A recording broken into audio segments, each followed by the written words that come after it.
Bonjour Eric, déjà, merci d'être là, de participer à cette série d'entretiens. Et donc, alors moi j'aime bien aussi dire quelques mots sur les liens je peux avoir par rapport aux différentes personnes. Je dirais d'abord que d'une part j'ai suivi tes enseignements dans le cadre du compagnonnage et qu'il y a un fil qui se continue puisque j'ai participé à des supervisions de groupe et je suis toujours en cours dans une supervision individuelle. Voilà pour vous donner quelques éléments et tout ça est en lieu presque sur une dizaine d'années. Bonjour Voilà. Eric, merci de ton invitation. C'est rigolo, Eric et Eric qui se saluent. Et j'aime bien parce que ça nous met même prénom, même endroit. Donc je suis très content que tu m'invites parce que j'ai une totale confiance en ton travail et en chamanisme et en accompagnement. Et là, je suis content que tu fasses cette série d'interviews.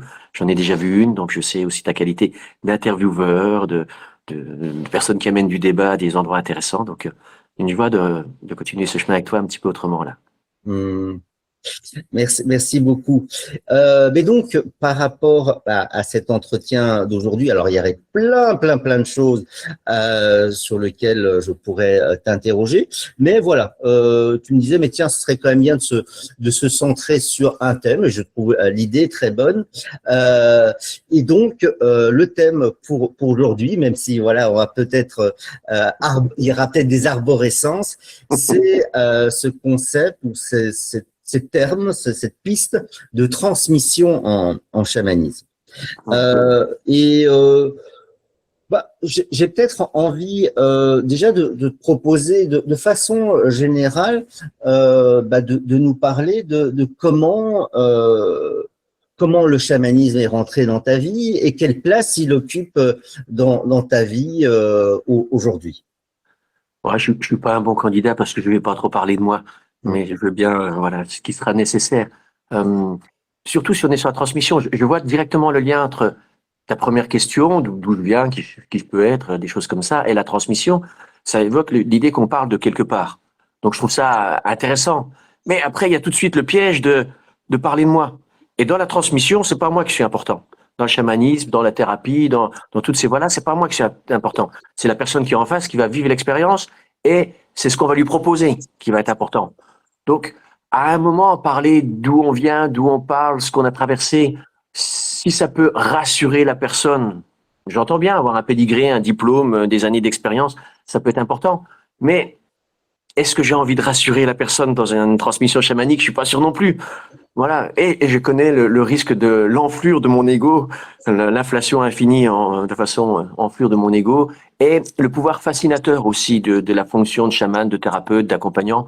Donc voilà. En général, je botte en touche quand c'est un journaliste qui me pose cette question, par sympathie, par amitié, et parce qu'on est dans un cadre entre accompagnants, entre gens qui cherchent. Ben voilà, ça sera ma seule réponse sur mon chemin personnel, quoi. Voilà. Et c'est pas seulement beauté en touche, puisque je trouve que justement tu te positionnes aussi déjà Oui. sur comment la place que tu défends, la place que tu prends, et comment aussi ça fait partie justement de ta transmission. Alors peut-être justement pour commencer par des éléments très pratiques, très concrets. La transmission aujourd'hui dans ta pratique, donc, ça se passe comment? Ça prend quelle forme? Ça va prendre des formes très différentes. Peut-être la première chose que j'ai envie de dire, c'est pas une transmission hum, intellectuelle. Voilà, c'est la première chose. C'est pas une transmission d'information. Il y a des gens, pour plein de raisons, qui peuvent être à cet endroit-là, parce que ça dépend de deux choses, je crois. Ça dépend de ce qu'on a à transmettre. L'université a des choses à transmettre, et c'est très bien. Des savoirs, des connaissances. Je suis pas à cet endroit-là. Quelqu'un qui serait un gardien d'une tradition a des choses à transmettre. Et je connais ton implication dans différents chamanismes traditionnels. Moi, je suis pas dans un chamanisme traditionnel. J'ai eu la chance et l'inconvénient, parce que c'est ni mieux ni moins bien, c'est singulier. Mais comme de plus en plus de monde actuellement, tu me diras comment tu te positionnes aussi, parce que tu as aussi et des savoirs traditionnels qui t'ont été transmis et ton chemin personnel en France, en Belgique, en Occident. Donc, on est dans un endroit où notre transmission, elle peut pas être juste recopier, apprendre par cœur des informations, des croyances, des dogmes, ce serait dommage, mais elle peut pas être à cet endroit-là. Donc, moi, la transmission, elle se passe dans comment ce que j'ai reçu comme expérience, issue de différentes traditions et de mes expériences personnelles, mais aussi issue de la psychologie occidentale, mais issue de plein d'autres choses, m'ont transmis. Donc, je me sens pas du tout un transmetteur d'une tradition, pas du tout, mais un transmetteur d'une expérience, un fil conducteur et donc un catalyseur. Donc, peut-être que pour moi, la transmission, c'est comment on va, ce qu'on a reçu, comment être fidèle à ce qu'on a reçu, c'est peut-être pas en répétant la même chose. Le meilleur exemple que j'en ai, c'est encore Le Petit Prince, j'y reviens souvent, quelle grande spiritualité, avec l'histoire de l'allumeur de réverbère. Il y a ce moment où il y a cette personne qui allume le réverbère, 5 minutes après, elle éteint le réverbère, elle allume le réverbère, elle éteint le réverbère. Et pourquoi elle fait cette chose absurde? Parce que c'est la consigne. Et la consigne, c'est la consigne. Sauf qu'entre-temps, cette consigne qui avait du sens il y a quelques années ou quelques siècles, la planète s'est mise à tourner de plus en plus vite, ce qui correspond aussi à des choses qui nous arrivent chez nous. La planète tourne de plus en plus vite, et au lieu d'allumer le réverbère le soir et 12 heures plus tard de l'éteindre le matin, eh ben, il fait que ça toutes les 5 minutes parce que la Terre, elle fait un tour sur elle-même en 5-10 minutes. Bon. Et donc, transmettre quelque chose de figé risque de nous amener dans un endroit inadapté, dans un monde qui change, dans des cultures qui ne sont pas les mêmes, ça a du sens de transmettre la tradition dans un endroit où ça fait 1000 ans qu'il n'y a pas eu grand changement et qu'on a montré l'efficacité et l'efficience de quelque chose, d'une voie. Maintenant, je crois pas qu'on peut, parce que moi, j'ai rencontré plein de voies chamaniques, j'ai rencontré plein, je transmets, on pourrait dire, la hutte de sudation, j'ai reçu des enseignements du Bouiti, du chamanisme du Gabon, j'ai reçu des enseignements plus jungiens, par exemple, je fais exprès de faire cette chose-là, ce lien-là. Mais est-ce que j'ai envie de retransmettre ça? Maintenant, ChatGPT va le faire beaucoup mieux que moi. Donc, laissons à ChatGPT l'utilité d'amener de l'information, mais il y a quelque chose qui peut se transmettre, qui est du vivant, qui est de l'expérience, qui est quelque chose qui va être transformateur. Et là, il va falloir faire preuve, bizarrement, de créativité pour faire des ajustements. Donc, c'est peut-être à cet endroit-là que je me place, en connaissant un certain nombre de traditions qui ont fait un travail fantastique, d'anciens qui ont fait un travail fantastique. Quel sens ça a aujourd'hui pour les gens qui viennent me voir, pour moi d'abord, et pour les gens qui viennent me voir, dans une société différente, citadine, occidentale, qui va de plus en plus vite, avec l'intelligence artificielle, avec un monde en crise, avec des choses comme ça. Là, il y a quelque chose où je me dis, qu'est-ce que la tradition, qu'est-ce que les transmissions, qu'est-ce que j'ai reçu a comme sens? Donc, je répondrai pas, encore une fois, directement à ce que je vais transmettre d'un savoir appris et intellectuel, mais je sais que c'est pas non plus ta question. Je te sais aussi impliqué dans beaucoup de pratiques, quoi. Donc, peut-être ma première réponse, c'est une transmission de pratique. Une transmission qui passe par la pratique et qui permet aussi à chacun, à partir de là, de faire sa propre expérience et de créer sa propre carte, sa propre représentation du monde, qui sera une première étape pour percevoir le monde et ensuite agir, être acteur dans ce monde. Il y a ce lien-là. La pratique.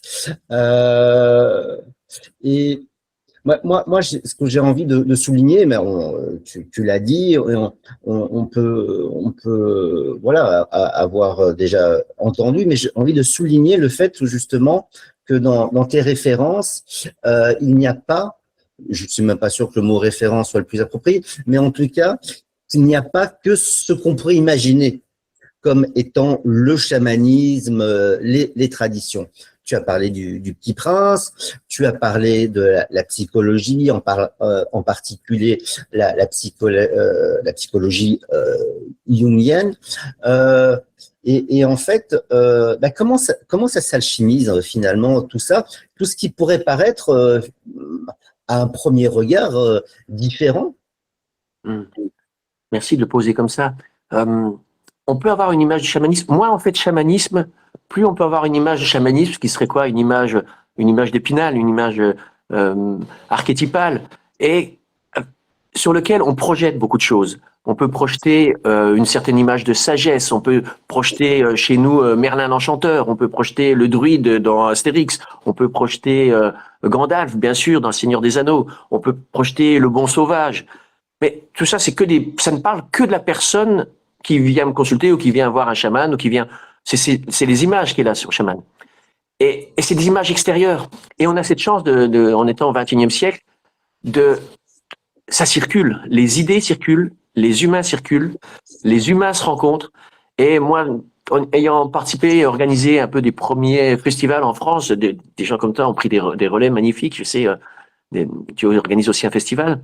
On a eu cette chose fantastique, c'est que la rencontre a montré qu'on rencontrait des gens de différents pays. Et donc, impossible de se mettre d'accord. La blague, à chaque fois, c'était sur tout le monde fait quelque chose un peu dans les différentes directions. Mais il n'y en a pas un qui a la même couleur. Bon, j'ai longtemps essayé de leur faire croire que c'est moi qui avais raison et eux qui avaient tort, mais ça marchait pas bien, ça. Ou plus sérieusement, ça oblige à relativiser et à se rendre compte qu'il y a ce que j'appelle moi un vernis culturel qui a du sens. Parce que c'est pas la même chose si tu es un chaman en Sibérie et qu'au nord tu as une montagne et que c'est là que vous allez enterrer tous vos ancêtres, que si tu es un chaman au Gabon et qu'au nord c'est une forêt vierge et c'est là. Donc forcément les symboliques sont différentes. Mais là on se rend compte que c'est qu'un vernis et c'est pour ça qu'il faut faire attention quand la transmission s'attache à la chose extérieure. Par contre, ce qui est évident et pourquoi c'est possible, c'est quand je rencontre quelqu'un qui a fait ce voyage, qui a fait ce travail, qui a touché des choses profondes en lui, des choses qui le relient au monde, qui le relient à des forces qui nous dépassent, qui nous mettent à genoux devant la beauté, la force du monde, de la vie, du sacré, de quelqu'un qui a fait ce travail-là. Quand on se croise, dans les yeux, on se dit, ok, lui, il y a été. Ah mince, il y a été différemment de moi. Ah, il a trouvé une autre façon d'y aller. Elle est géniale. Alors, on est obligé de faire. Le risque chez nous, c'est le syncrétisme, le plus petit dénominateur commun, qui nous ferait juste prendre 2-3 éléments superficiels à l'extérieur, mais le problème, c'est qu'il sera encore superficiel. J'aime bien, moi, prendre l'exemple de je sais même pas s'il est vrai, mais je l'ai entendu dire, de Picasso, qui, tout maître qu'il était dans son art de la peinture, aurait un jour découvert, travaillé avec un céramiste, et en très peu de temps, il serait devenu un maître de la céramique. Parce que la technique, ça s'apprend. Il l'a bossé un certain temps, puis il a appris la technique. Mais par contre, cette créativité qu'il avait réveillée en lui, ce regard sur le monde, tout ça, ça pouvait s'appliquer aussi bien à la peinture qu'à la céramique. Et je crois qu'on a quelque chose comme ça. Quand on a touché, il y a quelque chose qui est universel, c'est l'humain, avec ses besoins, ses doutes, ses peurs, ses aspirations, sa finitude, voilà, des choses comme ça. L'humain, sa souffrance, dans le bouddhisme ou ailleurs. Et puis après, suivant les endroits, il y a des gens qui ont bossé, qui ont été loin. Alors ça, j'ai envie de le dire aussi tout de suite, parce que c'est pas un déni des traditions. C'est des gens qui ont bossé loin. Si on compare à la psychologie, chez nous, ça a 150 ans. Merci, Freud, c'était pas mal, mais bon, on voit vite quand même la limite. Mais quand même, c'est un précurseur, heureusement qu'il a posé quelques bases. Mais derrière, j'aime beaucoup le travail de Jung. Ah, j'adore le travail de Jung, il a été plus loin, mais c'est parce qu'il y avait déjà eu un Freud. Mais bon, j'aime bien le travail de James Hillman, qui pour moi a encore été un peu plus loin avec l'inconscient collectif. On est vraiment à la frontière du chamanisme à cet endroit-là, etc., etc. Mais nains que nous sommes juchés sur des épaules de géants, c'est bien parce que nous, là, on voit une continuité de quelques génies sur 150 ans. Mais j'aime bien dire que ailleurs, dans les sociétés traditionnelles, qu'elles soient chamaniques ou indiennes, j'ai beaucoup aussi un rapport avec l'Inde, le tantra, le yoga. Il y a des traditions où ça fait 2000 ans qu'il y a des génies qui se succèdent, et pas qui vont au boulot 8 heures par jour et qui ont leur week-end. Des gens qui ont donné leur vie à ça. Et donc, c'est pareil en technologie. Nous, on a les Lumières, 300 ans de science. On a la science informatique, 50 ans, 100 ans, qui va de plus en plus vite. Tout ça, c'est de la technologie, c'est le fruit de 100 ans. Mais les technologies internes, les techniciens du sacré, qui font ça depuis des centaines et des milliers d'années, et qui ont creusé non pas le monde matériel, mais qui ont creusé le monde spirituel, le monde intérieur, la reliance au sacré, à la vie, au divin. Waouh, ils ont été loin. Et donc, c'est possible, une fois qu'on a trouvé, nous, une porte d'entrée qui nous parle, on a juste envie de dire aux autres, viens voir, là, il y a quelque chose, c'est incroyable, quoi. C'est incroyable, viens voir. Et puis lui, il y a été autrement. Mais c'est là que c'est merveilleux, les rencontres. ça se complète. Si on n'est pas dans le dogme, il y a une capacité à aller s'abreuver à différentes sources de façon respectueuse. On n'est pas dans l'appropriation culturelle, parce que quelqu'un qui a touché ça a envie de le partager. Ça devient appropriation culturelle à partir du moment où, moi, où je vis là dans le Morvan, je vois l'exploitation forestière, je vois l'exploitation agricole. Il peut y avoir exploitation de ces connaissances qui appartiennent à l'humanité, et plus qu'à l'humanité, et plus vaste même. Il peut y avoir exploitation. Mais quand c'est fait dans le respect et pour le partage, j'ai eu la chance de bosser, je vais le nommer lui, de croiser, de pas bosser, de croiser Archie Fire Lamdir, un Sioux Lakota, c'était il y a 30 ans, qui était venu, lui, au moment où les Indiens étaient dans des réserves, où lui, il a vécu le fait que sa tradition, sa spiritualité était interdite. Eh ben, qu'est-ce qu'il fait? Il vient en Europe transmettre sa tradition. Il vient en Europe donner tous ses secrets. Ben, il n'était pas dans l'histoire d'appropriation culturelle. On a la même chose avec le Dalai Lama. Au moment où il se fait envahir, il vient amener le bouddhisme à l'ensemble du monde. On a la même chose dans le Bwiti, au moment où les Pygmées au Gabon disent maintenant non seulement l'humanité est prête, mais l'humanité a besoin de cette plante qu'on appelle l'iboga. Donc, des gens qui ont touché des choses qui les emmènent à ouvrir leur cœur et à ouvrir leurs yeux pour sortir d'illusions et les amènent dans une fraternité, dans une reliance à la vie, à un moment, ça paraît assez une étape naturelle d'avoir envie de partager ça. Et alors, on a cette chance-là que plein de choses sont disponibles. Le risque, c'est se perdre. Le risque, c'est survoler. Le risque, c'est l'exploitation, l'utilisation de ces choses-là. Mais il y a un avantage, c'est qu'il y a profusion pour celui qui veut. S'il se perd pas. Le risque de la tradition, c'est le dogme. Le risque chez nous, c'est le plus petit dénominateur commun. Et c'est peut-être là que moi, ma transmission, je suis attentif. Un des risques, c'est quelqu'un qui va avoir une tradition jusqu'à un certain point. Et puis, il arrive à un endroit où ça fait un peu mal. On le doigt appuie un peu sur une plaie qui est pas recousue, une souffrance intérieure, quelque chose qu'il n'arrive pas à déplacer, un blocage. Alors, il s'en va. Il va faire la tradition d'après qui a l'air mieux. Elle est mieux jusqu'à un certain point. Et puis, il arrive quelque chose. Alors non, d'un seul coup, ce maître, il est nul, ou cette tradition, elle est nulle. Alors, il va voir le suivant. L'avantage quand on a une seule tradition, c'est qu'à un moment, on va être confronté à nos limites, à nos peurs, à nos blessures, à nos résistances.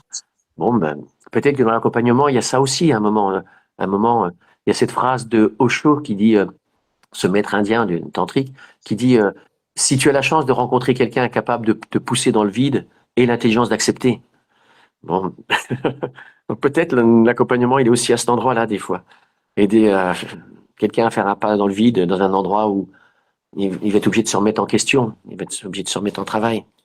Sinon, c'est pas la peine qu'il vienne, quoi. Sinon, si c'est pour renforcer ses croyances, si c'est pour renforcer sa représentation du monde sans venir remettre en cause, bah, c'est bien, il sait déjà, ça s'appelle un sachant. Il va apprendre 2-3 choses de plus dans les livres ou auprès de moi ou auprès de quelqu'un d'autre. Il brillera en société. Il vendra des formations très chères et ça sera très bien pour son portefeuille et son ego, mais c'est pas tout à fait l'endroit là où on va. Ce que je trouve particulièrement intéressant et de nouveau que j'ai envie de mettre un projecteur dessus, c'est ce que je vais appeler la complexité que tu amènes. Notamment quand tu parlais de ben voilà, entre les avantages et les potentiels problèmes ou en tout cas écueils de une seule tradition ou d'être plutôt dans aller à plusieurs sources sans positionner et aller chercher ce fil.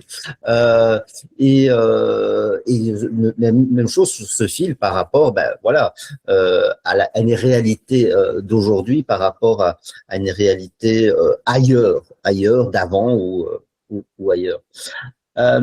Et alors, par rapport à cette transmission, je voudrais revenir justement sur la notion de pratique, d'expérience.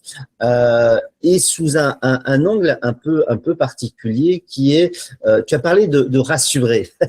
Au début, ma première question, je dis voilà, moi, rassurer les gens avec mon CV, avec voilà, ça m'intéresse pas, ça m'intéresse pas, parce qu'en plus ça parle de moi et c'est pas de moi dont il s'agit. Mais justement, dans ce voyage, cette expérience que tu as, à laquelle tu proposes de participer,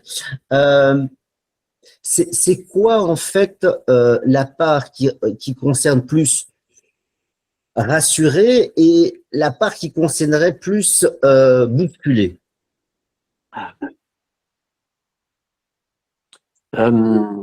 Si ce qui va être rassuré, quand il y a quelqu'un qui a besoin d'être rassuré, je peux juste mettre l'accent sur l'aider à prendre conscience qu'il y a une peur, qui peut être légitime. Il y a des gourous, il y a des manipulateurs, il y a des charlatans, il y a des choses comme ça. Donc elle peut être légitime. Mais mon travail à ce moment-là, c'est pas de la rassurer parce que je vais me mettre dans la même situation que le gourou, que le charlatan, qui dit non, non, eux c'est des nuls, mais moi tu peux me faire confiance. Donc j'ai pas besoin de rassurer. Et qui a peur? Qui a peur? Une personne qui a déjà été abusée, on a tous été à des moments, une personne qui a l'enfant intérieur, peut-être on dirait dans certains endroits, en tout cas la personne a besoin d'être rassurée. Mais dans une voie, moi je me place toujours dans des voies initiatiques. Donc ce qui a besoin d'être rassuré, et ceux qui résistent, c'est ce qui va mourir. Dans une voie initiatique, alors je laisse un petit silence, ça fait du suspense, c'est ce qui va mourir. Non, ça va. Il y a quelques années, j'ai eu une interview dans Libération et après une discussion comme ça, malheureusement, il n'y a pas eu la transcription complète. Il y a eu, je ne sais pas quoi, 20 lignes. Et le titre était Le chamanisme m'a tué. Un titre hautement provocateur. Bon, après l'article, ça allait à peu près. Mais oui, si je me place dans une initiation, donc il y a une mort-renaissance. Donc il y a mort et il y a renaissance. Mort de quoi? Mort de ce à quoi je m'attache, mort de ce à quoi je m'identifie. Donc, ce qui a besoin d'être assuré, je peux lui caresser le poil dans le sens du poil pour rassurer, mais pour lui dire, tu vas disparaître, quoi. Donc, rassurer à cet endroit-là, dès qu'on est dans une voie initiatique, c'est un saut dans le vide, voilà. Donc, rassurer quelqu'un, d'un point de vue commercial, c'est vachement mieux, hein. Sortir son CV, faire un storytelling, c'est à la mode. Tu fais un storytelling, tu te racontes sous tous les exploits, les aventures que tu as vécues. C'est vachement mieux d'un point de vue commercial. Ça rassure la personne. Elle est au bon endroit. J'ai pas envie de la rassurer. Alors, bousculer, faut que ça soit fait avec énormément. Ce n'est possible que s'il y a énormément de bienveillance. J'avais envie d'utiliser le mot amour. Je vais garder bienveillance. Je vais garder un autre mot qui s'appellera compassion en bouddhisme. Je vais garder maitri en sanskrit, qui est cette qualité d'attention, d'amour, de bienveillance, de bonté envers l'autre. Mais c'est parce que c'est pour deux raisons. C'est parce que moi j'ai fait ce passage. Ce n'est possible que si j'ai fait ce passage, que si aussi je me suis jeté dans le vide, je me suis ramassé, j'ai eu peur, j'ai été affronter mes ombres, j'ai fait tout ça. Je sais qu'il y a un chemin. Et bien sûr, il faut que la personne, dans nos sociétés, il faut que la personne soit volontaire. Dans une société traditionnelle, tu n'as pas le choix, c'est rite de passage, c'est le moment. On va trouver ça terrible parce qu'on ne respecte pas le libre arbitre de la personne. Mais respecter le libre arbitre du bébé quand on sait que, bon, à un moment, tu lui dis, le gamin de 5 ans, il n'a pas envie d'aller à l'école, puis on lui dit, ce serait pas mal, peut-être que tu fasses des études, quoi. On ne respecte pas complètement son libre arbitre. Bon, à un moment, voilà, la personne, l'ego, l'individu, ne peut pas savoir de quoi il s'agit de l'autre côté. Donc, très bien, dans notre société, il n'est pas dans une obligation de faire un rite de passage. Très bien. Je vais pas lui faire de la pub et pourtant j'en fais pour dire, ben viens, j'ai trouvé un chemin. J'aime bien que nous soyons, que nous portions, que nous soyons le changement que nous voulons voir advenir. C'est que si la personne reconnaît quelque chose en nous, voilà, il n'y a pas besoin de prosélytisme. En tout cas, pas de prosélytisme. Un des premiers maîtres à qui j'ai travaillé aussi, je vais le nommer aussi parce que quand je nomme, c'est par respect, pour honorer. Hein, c'est pas pour faire étalage, c'est pour honorer. Donc Renard du Temps, je vais l'appeler comme ça, Renard du Temps. Ce chaman-là, à un moment, c'était vieux, c'était en 1993, 94, 95. Je lui faisais ses premiers tracts. C'était en papier à ce moment-là. Et, et, et ce qu'il m'avait dit, bon, ok, je veux bien que tu fasses de l'information, pas de la publicité. Je veux bien que tu fasses de l'information pour que les gens qui cherchent quelqu'un comme moi puissent me trouver, mais pas de la publicité. Euh, donc, par rapport à rassurer, rassurer, ça me convient pas. Tiens, j'ai un autre exemple. Actuellement, il y a les premiers essais cliniques en France qui viennent d'avoir lieu pour un travail très particulier avec la psilocybine, que les chamans connaissent bien depuis très longtemps. Bon, pendant longtemps, on a été considérés comme des charlatans et des dealers. Maintenant, avec quelques dizaines d'années ou quelques siècles de retard, l'Occident reconnaît qu'il peut y avoir un travail fait avec ces choses-là. Simplement, ils disent que quand ils accompagnent la personne, c'est bon, voilà, je les nomme, si elle va pas bien, ils lui tiennent la main et les rassurer. Mais rassurer quelqu'un n'est pas le protéger du danger.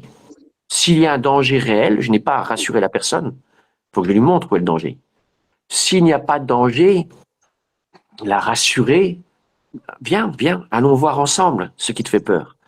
Allons affronter l'ombre, allons affronter tes démons, allons regarder ça. Alors, est-ce que c'est réassuré? Est-ce que c'est assuré? Cheminer avec, j'aime bien être aux côtés d'eux. Mais la personne, à un moment, il faudra quand même qu'elle fasse face à tout ça. Donc, j'ai pas envie de rassurer, mais il s'agit pas parce que j'ai traversé des gouffres, que tout le monde doit en chier, et puis on projette pas les autres. Non, le point de départ, c'est il y a l'évidence qu'il y a une réalité plus vaste, qu'il y a un accès possible, qu'il y a des chemins différents qui y mènent, que la personne qui décide de guider à ces endroits-là, comme un guide de montagne, faut qu'il la connaisse, la montagne.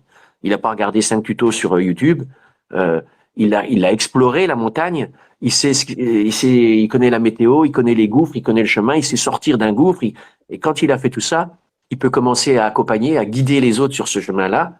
Mais ça n'empêche que chacun devra marcher, chacun devra porter son sac à dos. Et si on peut éviter un gouffre, il ne s'agit pas. Mais on sait qu'il y a des endroits quand même. Voilà, ce qu'on peut éviter, on l'évitera. Mais il y a quand même l'effort, mais il y a quand même la durée. Mais c'est une voie. C'est pas un sacrifice. C'est pas une ode à la souffrance. C'est une voie de joie. C'est une voie d'ouverture. C'est une voie d'enthousiasme. J'aime ce mot beaucoup parce que l'enthousiasme, in theo, se mettre dans les pas du divin. Donc, si on est sur cette voie d'enthousiasme, ça n'empêche qu'il faudra à un moment ce qu'en Inde on va appeler tapas, qui est une capacité de concentration, des fois on vous dit volonté. Oui, à un moment il faudra avancer, mais comme dans tout domaine, si je veux jouer de la guitare, va falloir que je fasse mes gammes un petit peu tous les jours, quoi. Et en même temps, là j'évoque un peu plus le chamanisme, mais si j'évoque une voie comme le tantra, et je trouve ça complémentaire, tout est déjà là. Ce sont des voies de dévoilement. Tout est déjà là. On n'est pas dans du développement personnel où il faudrait que je sois meilleur, une meilleure version de moi-même, et que si je m'entraîne comme un sportif, j'aurai des gros biscottos, donc j'aurai des gros biscottos spirituels. Je sais pas ce que ça veut dire. J'arriverai pas forcément. J'ai pas besoin de ça parce que c'est pas développer. Sinon, c'est développer mon ego, développer un idéal du moi. C'est des choses comme ça. Non, c'est une voie de dévoilement. C'est déjà là. Encore faut-il que sortir de l'illusion, sortir de la maya, sortir de l'identification à des parties de moi, sortir de... Et donc, ça reste une voie. Et pour ça, le maître, dans sa grande bienveillance, je vais sortir une grande phrase spirituelle, je crois qu'on en a déjà parlé ensemble, celle-là. C'est le film avec, comment il s'appelle, Clint Eastwood, Terence Hill, je sais même pas. Mon nom est personne. Il y a cette fable merveilleuse, tu vois, le niveau de la spiritualité, hein, tes interviews, je suis désolé de les gâcher avec un tel niveau de spiritualité. Dans ce western, il raconte une histoire, le cow-boy, il raconte une histoire, il dit, c'est un petit oiseau qui tombe du nid, puis il est là, il a tout froid, et puis arrive une vache, et puis la vache lui fait une grosse bouse sur le petit oiseau. Bon, puis là arrive le renard, et le renard, il prend le petit oiseau, il enlève la bouse de vache, et il le croque. Voilà la haute spiritualité. Ma réponse à ta question, c'est-à-dire, il raconte que celui qui te met dans ta merde le fait peut-être pas pour ton mal, et celui qui t'en sort le fait peut-être pas pour ton bien. Bon, rions-en ensemble. C'est pas si simple que ça. Mais quelquefois, il y a des bienveillances. Même quelqu'un qui voudrait faire avec bienveillance, il peut être trop maternant, paternaliste. Il peut surprotéger. Il peut imposer ses convictions. Voilà. Et des fois, quelqu'un qui fait un croche-pied, ben, il va le faire à quelqu'un qui sait. Si la personne, ça fait 10 fois qu'elle se met la tête contre le mur, à un moment, tu donnes un coup d'épaule parce qu'il y a un passage juste à côté, quoi. Mais c'est super dangereux, ces endroits-là. C'est super dangereux. Il y a un risque de toute puissance pour l'accompagnant. Il y a le risque de dire, je sais mieux que l'autre ce qui est bon pour lui. Et donc, je tombe dans la toute puissance, dans l'hubris. C'est terrible. Donc, comment faire ça? En faisant de la supervision, en s'interrogeant en permanence, en disant que à première vue, je fais pas ça. Et puis, de temps en temps, je dis, bon, dans ce cas-là, le petit coup d'épaule, le petit croche-pied. Moi, je fais des cérémonies qui s'appellent, entre autres, qui s'appellent Wild Cérémonies, qui ont gardé Wild au sens sauvage, libre, sauvage et pur, j'essaie qu'ils gardent une force brute et une spontanéité. J'essaie qu'elles se figent pas trop, il y a des choses qui fonctionnent, mais je prends le risque le coup d'après de pas refaire ce qui fonctionne forcément. Pour voir, parce que là, il y a aussi quelque chose de vivant, comme d'être dans la spontanéité de l'instant, quoi, de voir ce qui se passe, ce qu'on contacte dans le groupe qui est toujours nouveau, dans moi qui suis toujours nouveau, dans les propositions, comment on garde quelque chose de nouveau. Et dans ce cas-là, je demande des fois à mes assistants de me faire des croche-pieds. C'est ce que je leur rappelle. Alors, ça peut être physique, hein, je suis en train de jouer du tambour, puis il y en a qui me fait un croche-pied, bon, on en rigole tous les deux. Mais ça peut être autre chose. Il y en a, ils commencent un chant, il y en a, j'avais pas du tout prévu comme ça. Et c'est bien. Parce que ça évite le dogme, ça évite ça évite je sais mieux pour les autres. Voilà. Et comment je fais quand j'ai un petit peu de connaissances, quand j'ai un petit peu cheminé, quand j'ai un petit peu traversé des choses pendant quelques années, pendant quelques dizaines d'années, pour rester présent à l'autre, pour rester présent au vivant, pour rester présent au sacré qui se manifestera de mille façons et qui est toujours là, et pas juste un vieux con qui radote, quoi. Donc ça va être le danger de la transmission, quoi.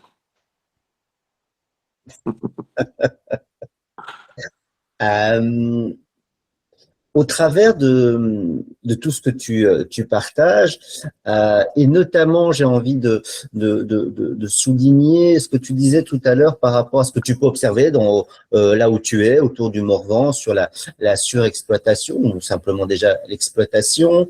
Ce que tu as partagé aussi par rapport à tout ce qui est en train de s'enclencher avec les plantes maîtresses et le processus de leur redonner une place et même de les légaliser.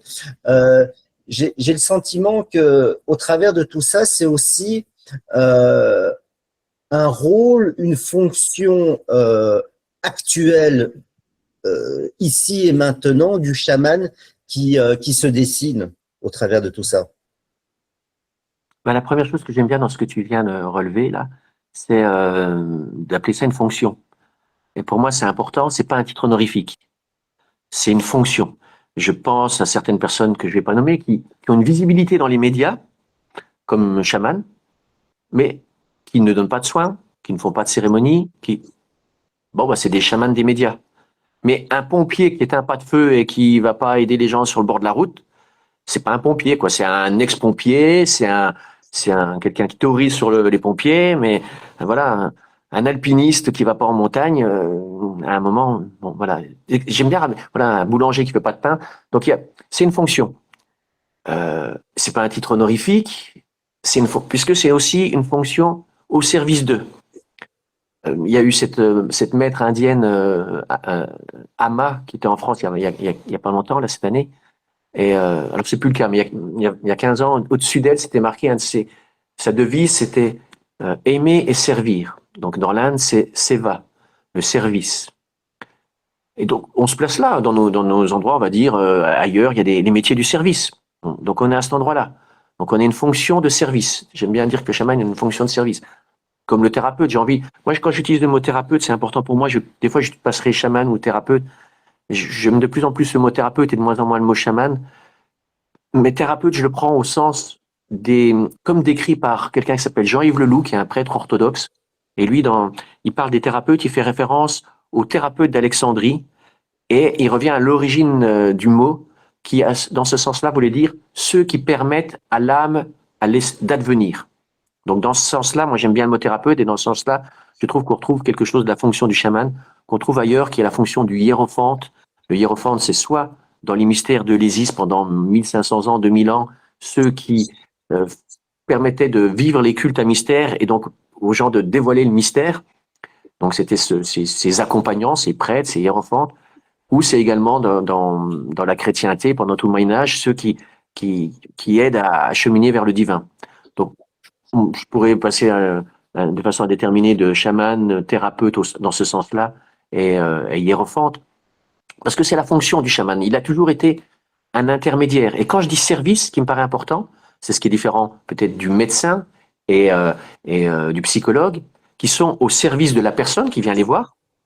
Alors, il y a deux choses. Il y a la personne, alors que il y a la personne, on est très proche chez Jung de la persona. Donc la personne, elle dit, je viens vous voir parce que je veux arrêter de fumer. Voilà, moi j'ai fait de l'hypnose aussi, je veux arrêter de fumer.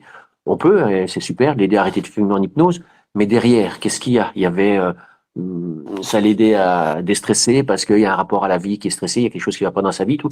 Et là, on s'adresse à la personne.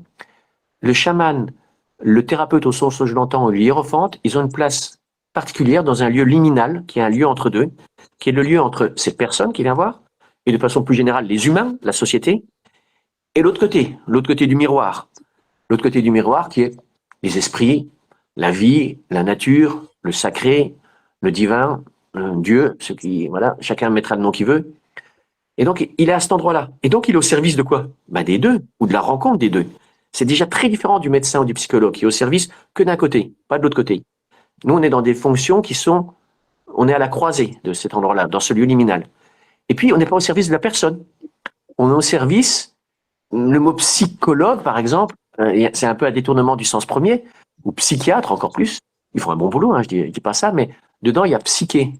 Et psyché, chez nous, on le confond un peu avec intellect, mental, cognitif. Non, psyché, à l'origine, c'est le souffle, et c'est le souffle, c'est l'esprit. Donc, à cet endroit-là, le psychologue, on devrait, je sais pas, il y a des neurologues, c'est très bien, il y a des mentalogues, ça n'existe pas, mentalogue, ça n'existe pas. En tout cas, voilà, il y a eu un petit glissement sémantique du mot psyché, et en tout cas, excuse-moi, j'ai un appel en même temps, je sais pas comment couper ça, voilà. En tout cas, il y a deux différences dans la fonction du chaman au sens large, du thérapeute, du hiérophante, qui est dans le luminal et à la fois, il s'adresse à la société et aux humains, parce que s'il s'adresse que aux spirituels, c'est un renonçant, c'est un ermite, c'est très bien. S'il s'adresse que à la société, aux humains, c'est un psychologue, c'est un sociologue, c'est un psychiatre, c'est très bien. Mais celui qui est entre les deux, bon ben peut-être certains prêtres aussi ont cette fonction-là.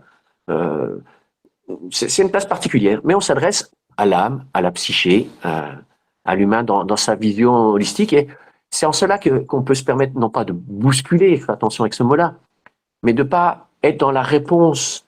Le risque du médecin, c'est de répondre, diminuer le symptôme, mais sans avoir pris en compte la totalité de la santé de la personne. Le risque du psychologue, c'est de répondre à la demande première de la personne, parce que c'est la personne. Mais nous, on sait que cette personne, quand je dis mort, renaissance, c'est pas qu'elle va mourir, elle sera toujours là. Il y a toujours le petit Eric qui est là, qui va aller faire ses courses et qui fait tout ça. Mais il y a une désidentification de cette chose-là. C'est une partie, ce n'est pas le tout. Et en prendre soin, mon rôle de père, mon rôle de compagnon, même mon rôle d'accompagnant, de thérapeute, ce sont des fonctions. Ce n'est pas la totalité de mon être. Et donc, s'il y a cette désidentification, ben, ce type d'accompagnement, et c'est pour ça que il ne peut pas être fait par ni les médecins, ni les psychologues, l'accompagnement avec les plantes antéogènes qu'on a évoquées, je ne sais pas si c'est pas directement le sujet, parce que eux peuvent le faire, un médecin peut utiliser les plantes pour la pharmacopée, et c'est très bien. Un psychologue peut aider les plantes pour de la thérapie, et c'est très bien. Un chaman, thérapeute au sens très large, un hiérophante, les regardera dans leur capacité, dans ce cas-là, les plantes deviennent antéogènes, dans leur capacité à nous relier au sacré, au divin, à Théo encore, et à ce que l'esprit, je m'adresse à l'esprit, à l'âme de la personne, se révèle dans sa reliance à cette dimension plus vaste. C'est un autre job.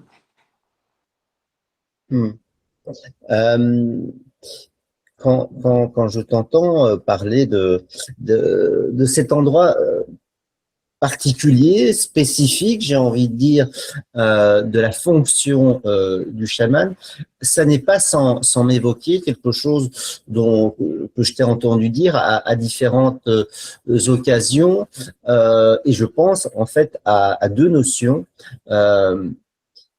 l'homme creux et le sillon. Euh, Voilà, par rapport à la thématique d'aujourd'hui, est-ce que tu aurais, avec ces deux notions, ces expressions, est-ce que voilà, ça t'inspire d'autres choses à nous partager? Mhm.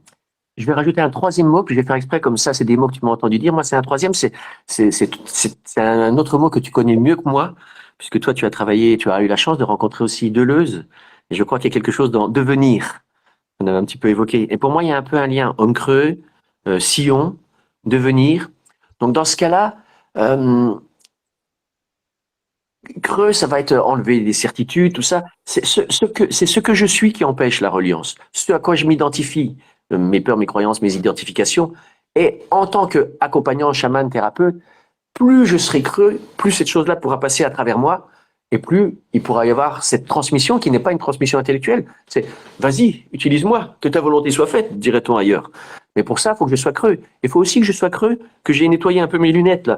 Ah mince, je viens de voir, mes lunettes étaient tellement sales que soit je vais devoir tout foncer parce que j'ai pas assez de lumière qui passe, soit je vais voir en rose parce que j'ai des lunettes roses et je vais pas voir le réel. Donc, il va falloir que je sois de plus en plus creux. Et pour moi, la plupart des rituels de chamanisme qui sont de l'ordre de la purification, et il y en a énormément, ça commence par la sauge, ça commence par des diètes, ça commence par la huile de sudation. Ces choses-là, ce n'est pas dans une vision judéo-chrétienne de culpabilité morale, de me nettoyer de mes impuretés. Alors peut-être impureté, ça marcherait, de ce qui est mal en moi, d'un point de vue moral, mais d'un point de vue impureté, au sens, oui, il faut que je me nettoie. Et quand je suis nettoyé, ben bien sûr, je vois mieux le réel. Et à travers moi, ce qui se passe, ce que je laisse passer, est plus de l'ordre du réel, quoi. Donc sinon, je fais écran, comme les lunettes, je fais écran. Et je modifie le réel. Donc la purification, le nettoyage, pour être creux, n'est pas moral. Il est presque mécanique, quoi. Ensuite, sur ce sillon, j'aime beaucoup parce que ça montre la limite de notre travail, qui est de creuser le sillon. Dit par ailleurs, dans l'Inde, il y a une progression qui est de passer de pratyahara, le retrait des sens, le retournement des sens. Je tourne le regard vers moi, je ferme les yeux. Ensuite, seulement, je peux arriver dans dharana, la capacité de concentration. Par exemple, me concentrer sur une bougie ou sur ma respiration. Et seulement, j'arrive à dhyana, l'état méditatif. Quand on fait un raccourci, on dit « Allez-y, asseyez-vous, méditez ». Sauf que ça marche pas, parce que je suis dans ma tête. Alors, qu'est-ce que je peux faire? Je peux creuser le sillon. L'état méditatif m'est donné, ou plus loin encore, l'état de Bhairava, l'état de grâce, l'état d'abandon, l'état d'éveil, l'état de samadhi me sont donnés. Ils ne sont jamais le fruit de mon effort. Mais ce qui ne veut pas dire que je n'ai rien à faire. Si je reste là dans mon canapé à binge-watcher des séries Netflix toute la journée, ça peut m'être donné. C'est injuste, ça peut m'être donné. Je ne sais pas si c'est moins probable, plus probable, mais en tout cas, en attendant, je peux creuser le sillon. Et creuser le sillon, dans cet exemple, ça veut dire je peux quand même m'asseoir. Si je reste dans la vision du yoga, je commence par m'asseoir, ça veut dire l'agitation physique, je la calme.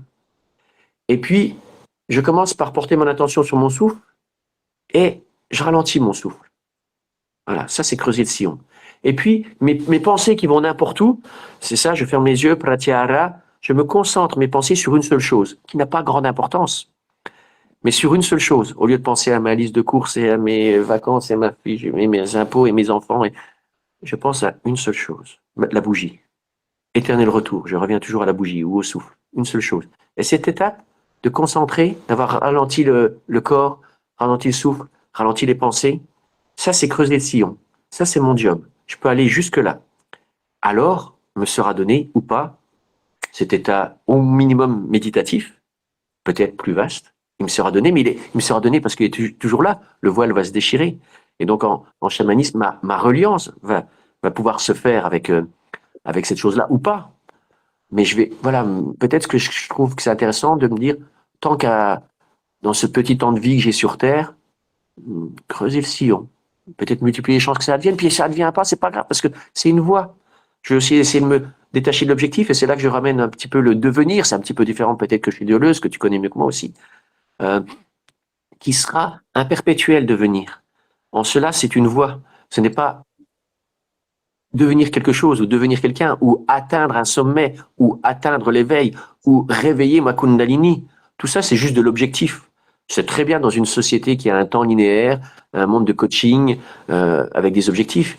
Mais moi, j'aime bien prendre l'exemple que si je pars en montagne, faire une balade, si l'objectif c'est le sommet, c'est une chose, mais si je fais une balade et que je reviens au même endroit, bah, l'objectif c'est venir au chalet, bah, je pars du chalet.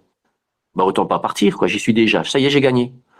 Mais bien sûr, il n'y a pas d'objectif si ce n'est le chemin.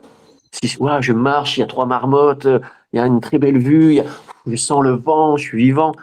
On perd la notion d'objectif, mais par contre, reste et je creuse le site et je deviens de plus en plus creux pour sentir cette vie, pour sentir cette magie, pour être de plus en plus présent et vivant, pour creuser le sillon, pour waouh, c'est parce que je creuse le sillon que je suis de plus en plus creux que je vis ça, je deviens rien, je deviens rien. Si je commence à croire que je deviens quelque chose, mais par contre, je m'inscris dans ce perpétuel devenir d'une vivance et d'une reliance.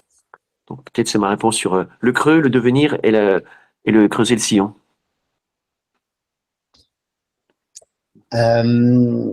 J'ai encore envie de revenir sur un mot que, là pour le coup que tu as prononcé et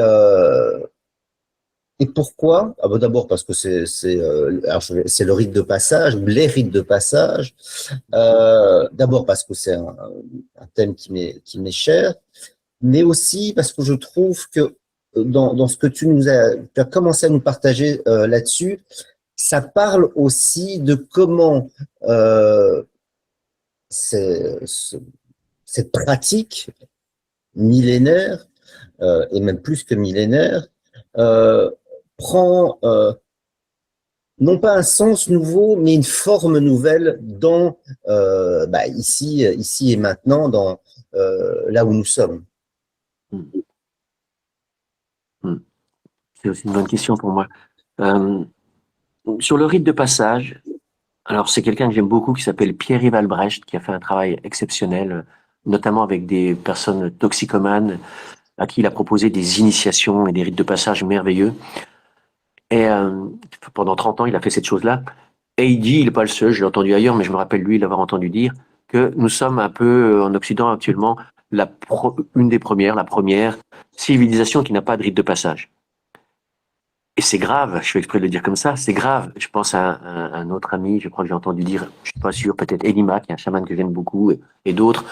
Et des gens qui ont vécu des rites de passage et des initiations savent combien ça transforme l'individu. Et donc, une société complète qui n'a plus de rite de passage, je vais le dire comme ça, est une société d'enfants, d'adolescents. Le rite de passage, le plus courant, c'est le rite de passage de l'enfance à l'âge adulte. Direct. Il n'y a pas d'adolescence. La veille, t'es enfant. Le lendemain, t'es adulte. Il y a ce très bon film qui s'appelle La forêt d'émeraude, dans lequel il y a un petit gamin, un petit blondinet, un petit américain, ou je sais pas quoi, qui est enlevé dans la forêt d'Amazonie, alors que son père construit un barrage. Il est enlevé par une société traditionnelle, là, qui vit en Amazonie. Et puis voilà, on suit ce gamin qui vit dans cette société. Et puis quand il a 15 ans, à un moment, bon, on le voit, il est dans l'eau, il joue avec une gamine de 15 ans dans l'eau, sous une cascade, c'est magnifique, dans la forêt. Et puis le chaman voit ça, et le chaman le chope, et il dit, cet enfant doit mourir. Et il l'embarque. Et tout le village se rassemble. Et tout le village, et on l'attache. On lui donne des plantes, on l'attache, il y a du feu, il y a sa mère adoptive, sa mère de la tradition amazonienne, qui vient, qui dit, mon enfant, ils vont tuer mon enfant, je ne verrai jamais plus mon enfant. Le gamin, il est choqué. Donc nous autres occidentaux, on dit, quelle bande de barbares d'attacher un gamin et ils vont le tuer ou ils lui font peur, quelle bande de barbares. Il vit une expérience initiatique très puissante. Le lendemain, ils le détachent et ils disent, l'enfant est mort, l'homme est né, tu peux aller retrouver ta femme maintenant, la jeune fille à qui tu jouais hier, parce qu'elle aussi, elle a été initiée. Et en une nuit qui nous paraît barbare, ils sont passés par une nuit initiatique de l'enfance à l'âge adulte. Et l'âge adulte, comme nous, on ne le vit pas, comme la plupart des gens dans notre société n'ont pas vécu, c'est pas juste qu'ils sont devenus des adultes parce qu'ils vont travailler et payer leurs impôts. C'est pas juste ça, être adulte. Ils ont une perception du monde beaucoup plus vaste et de leur place dans ce monde. Il a vécu une expérience initiatique qui l'a ouvert au mystère. C'est ça l'initiation, et c'est en ça qu'il peut devenir adulte. Et quand une société entière n'a pas vécu cette chose-là, ça donne une société d'adolescence, c'est-à-dire, déjà on a créé l'adolescence. Moi, quand j'ai été éduque avant, l'adolescence c'était facile. Ça a été au départ c'était les 12-15 ans, les collégiens, puis après c'était les 12-18 ans. Puis après ça s'est étendu. On a parlé de préadolescence à partir de 10 ans, puis on a parlé d'adolescent jusque t'as des cartes réduction jeunesse jusque 25 ans, 30 ans. Bon, voilà, on est dans une société où être adolescent, cette chose qui se passait en une nuit chez eux, elle devient du 10 à 30 ans. C'est une énorme souffrance que de laisser les gens à cet endroit-là, parce qu'il y a deux choses dans le rite de passage, comme toujours. Dans le rite de passage, il y a la personne qui va changer de statut après ce lieu liminal, donc le lieu du chamanisme, le lieu de l'initiation, avec ou sans plante, il va vivre une expérience tellement puissante que sa représentation de lui-même et du monde va être totalement transformée, ce qui fait qu'il va devenir non pas un adulte au sens où nous on l'entend, mais quelqu'un qui prend sa place dans l'univers. Et c'est possible parce que aussi la société porte cette chose-là, soutient cette chose-là, et le lendemain, le gamin, dans l'histoire, eh ben, ils vont lui construire une hutte pour qu'il vive avec sa copine dans la hutte. Il sera plus dans la maison de ses parents. Et nous, quand on a des sociétés, non seulement il n'y a pas de rite de passage, mais les adultes ne laissent pas de place aux jeunes qui viennent. Ne serait-ce qu'avec les salaires, ne serait-ce qu'avec le chômage, ne serait-ce qu'avec tout ça. Il y a plein de choses qu'il faut. Je vois au Maghreb, il y a des choses assez terribles comme ça. Pour se marier, il faut avoir une certaine somme d'argent, tout ça. Mais comme tu es au chômage, tu n'as pas la somme d'argent et tu peux pas avoir de sexualité sans mariage. Et donc, il y a des gens qui sont dans une frustration terrible de leur vie sexuelle et amoureuse parce qu'ils ont 30 ans et on leur laisse toujours pas cette place dans la société. Donc, le chaman avait cette fonction-là qui a réinventé. C'est un peu différent, mais par exemple, quelqu'un qui vit une initiation chamanique, il va avoir la difficulté, c'est qu'après, il va rentrer chez lui, chamanique ou autre. Il va rentrer chez lui et sa famille, ses proches, son boulot n'ont pas changé et ne vont pas le reconnaître comme quelqu'un de changé. C'est la troisième phase d'un rite de passage, ce qu'on appelle la réagrégation. C'est le moment où, normalement, il est accueilli, fêté pour du nouveau. Et c'est vachement important que la mère dise mon enfant est mort. Oh, quel bel homme, je vois que tu es maintenant. C'est super important. Et que l'ensemble du village dise, t'es plus un enfant dans la hutte avec tes enfants ou dans la hutte avec tes parents, t'es un homme, voilà ta hutte, t'es un humain, pareil pour la femme, t'es une femme, c'est pas homme, femme, au même sens que nous. Et nous, on laisse pas cette chose-là. Donc, c'est très difficile de faire un travail pour quelqu'un, puisque quand il peut vivre une expérience très forte, et après, il va revenir, et toutes les forces qui devraient le soutenir dans ce sens-là, vont le ramener en arrière. Ailleurs, on dit nul n'est prophète en son pays. Moi, je pense souvent à le village où était mon grand-père, qui était maréchal ferrant. Bon, pendant des années, j'ai fait des choses et j'ai évolué, mais à chaque fois que je retournais dans le village, là, le petit-fils du maréchal. Mon grand-père était mort depuis 10 ans. J'aurais pu être président, prix Nobel ou un meurtrier. Quand j'arrive dans le village, j'étais le petit-fils du maréchal ferrant. Donc, il y a quelque chose d'enfermant. Et la société n'aide pas à cette chose-là. On n'est pas dans des sociétés qui vont aider cette chose-là. Donc, notre fonction d'accompagnant, elle est très particulière. Parce que elle est simplifiée si l'ensemble de la société reconnaît cette fonction-là de transmetteur. Bon, bah, chez nous, ça s'appelle un gourou et une secte, ce qu'on fait. Puisque, en plus, c'est vrai, on a des méthodes qui peuvent être très proches. On va reprocher aux sectes, à juste titre, de casser l'individu. Bah, je t'ai dit tout à l'heure que la persona ou l'ego devait mourir. C'est très proche. La seule différence, c'est au service de qui? Si c'est au service du plaisir du gourou, du plaisir sexuel, de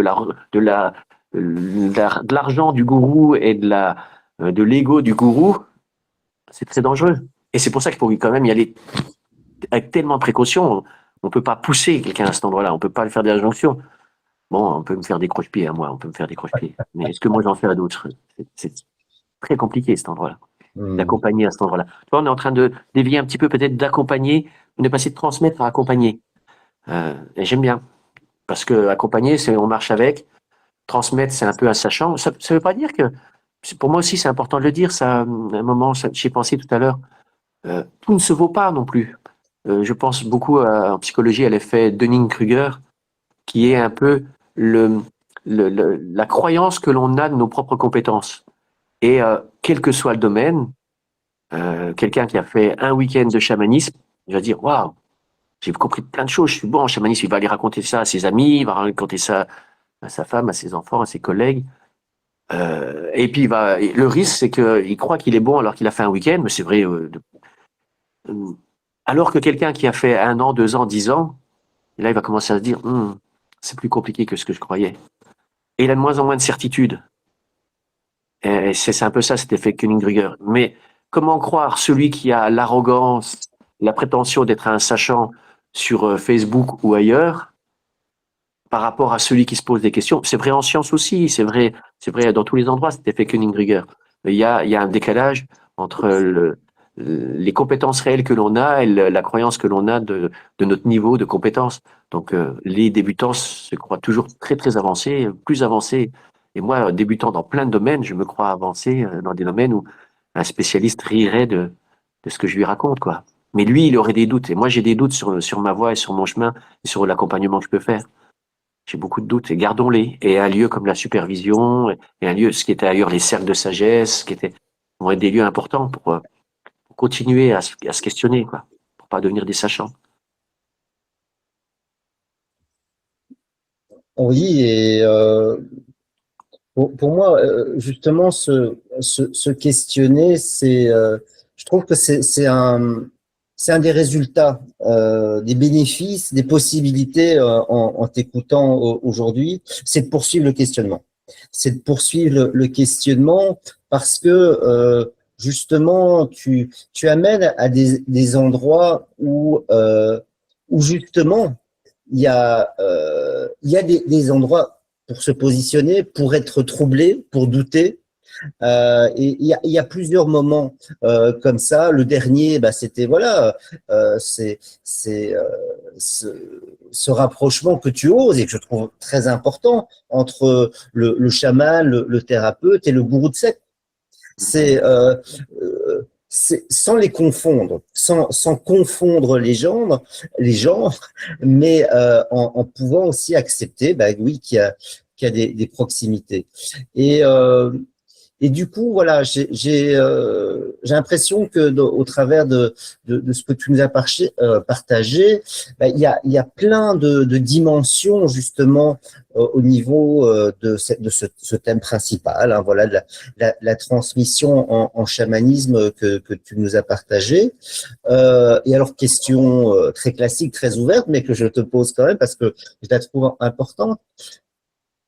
Et après, est-ce qu'il y a encore quelque chose? Maintenant que tu nous as partagé tout ça, est-ce qu'il y a encore quelque chose en plus que tu as l'impression qui est important là maintenant d'exprimer, de partager?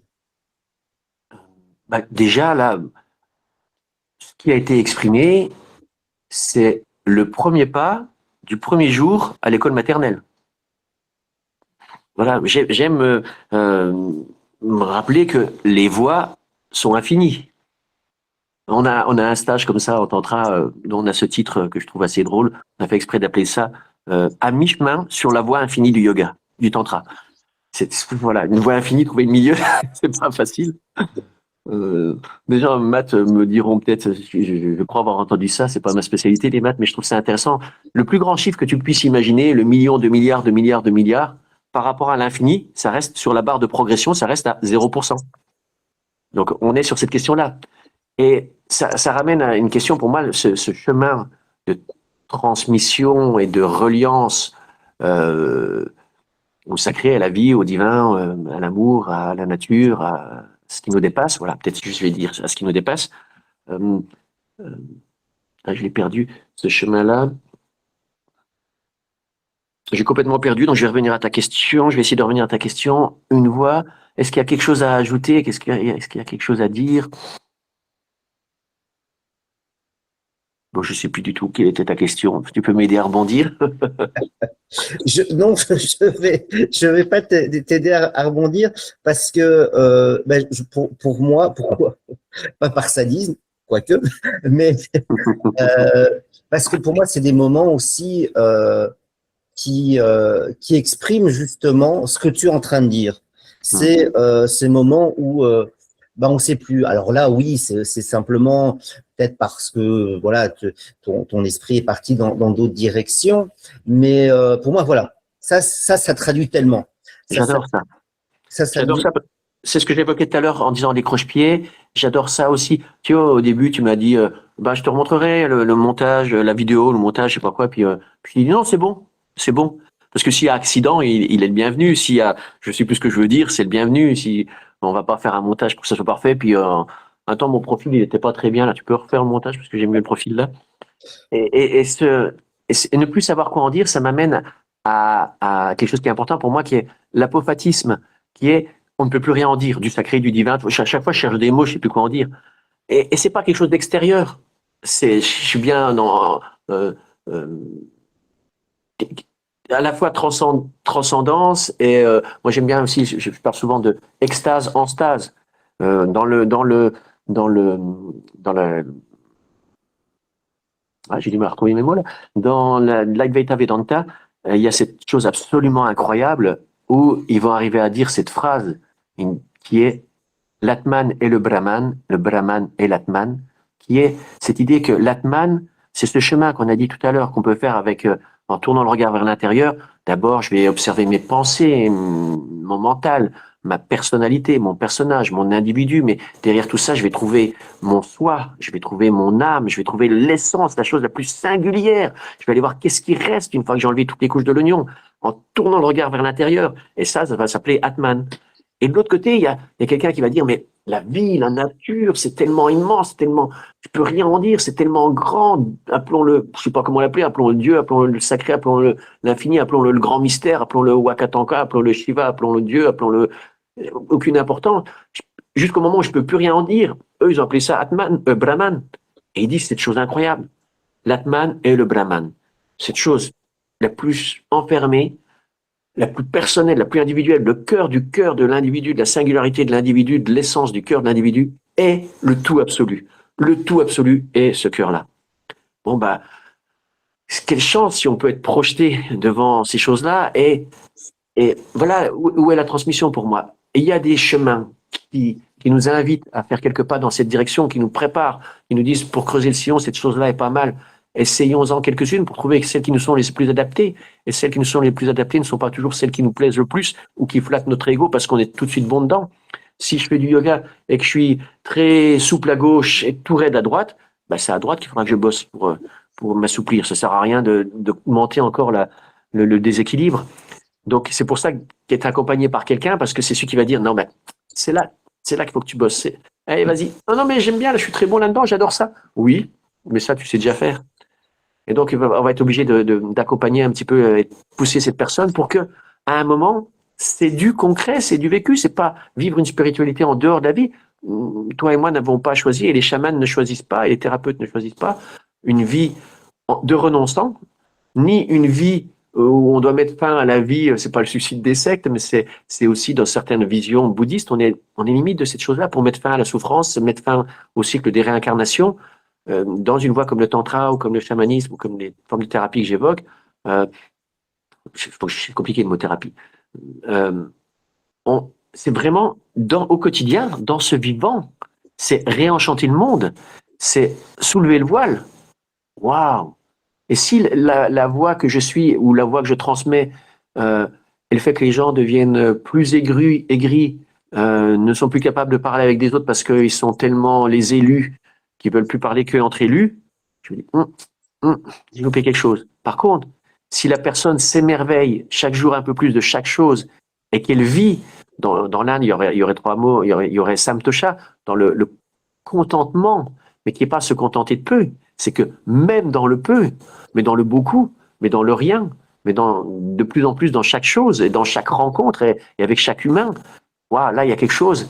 Alors si la voile m'aide à reconnaître dans chaque humain cette étincelle, ce Brahman, cet Atman, il y a cette très belle salutation euh, Maya que je la nomme à nouveau pour l'honorer, Simet Maya, qui fait un très beau travail avec ça. Je crois que tu la connais, hein, Simet, hein, peut-être. Non, non, je ne l'ai pas encore Ah, je l'ai rencontré. pas rencontré, voilà, j'ai cru qu'on l'avait rencontré ensemble une fois. Et elle a cette salutation traditionnelle maya qui est, alors excuse-moi, Simet, si je le prononce mal, ce sera phonétique, in, in Lakesh an Laken. In Lakesh an Laken.